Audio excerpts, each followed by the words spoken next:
How did you come back from that? Uh, well, it took some time. So, for example, I mean, comparing with another match with Magnus, yeah, okay. So mentally, match with Magnus was not like that difficult because okay, like he played very well. Right. I mean, not like necessarily very strong, but okay, he didn't make any mistakes, and it was more than enough to beat me.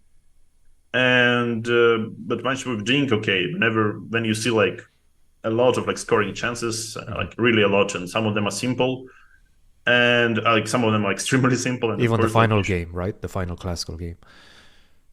yeah, also even the final classical game, okay. So, but obviously, like at that point, like game 14, you are like very tired, and also when you make a long sequence of draws, you are less. You don't have this roller coaster like winning, losing, then winning again, and spoiling a chance, and so on and so on.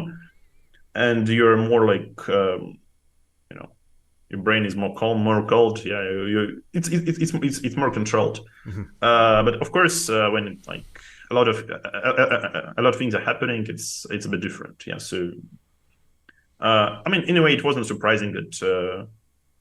I mean, okay. For example, he lost an absolutely normal position on time, and at one moment, yeah, this was quite shocking for me as well.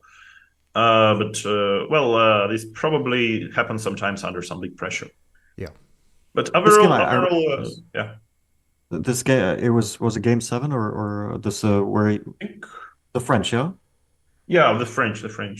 I remember this game. I was watching it. I wasn't commentating at the time because I commentated your match on the second half.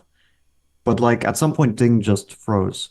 Like the position was kind of complicated, but okay, maybe let's say about equal or about balanced. Mhm. And then suddenly he just like freezes in some position and he thinks, I don't know, more or less 90% of his time goes away and the position doesn't become suddenly simpler for him. So he's now playing the same position with seconds. And it was like something at this moment went wrong. I forget exactly which move, but it wasn't something to do with the position. Yeah, it's just like something in his brain, at least for 5 minutes, basically shut off. Yeah, perhaps. I also had a feeling that okay, he wanted to play this on, maybe rightly so because he was. I think it was a bit better for him at that point. But I think he threw on something like h4, and then okay, after I took g takes h4, quickly he tried to find a follow up, and there was basically no follow up. It was like equal, so maybe he should have went for a draw.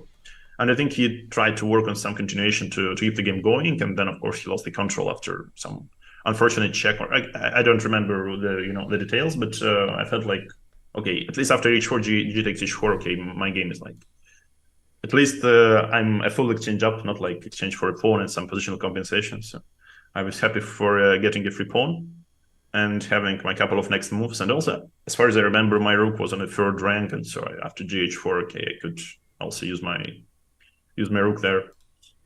Mhm. Mhm. Yeah, this H and this was the moment after GH4 that he suddenly spent all Yeah, his time. yeah.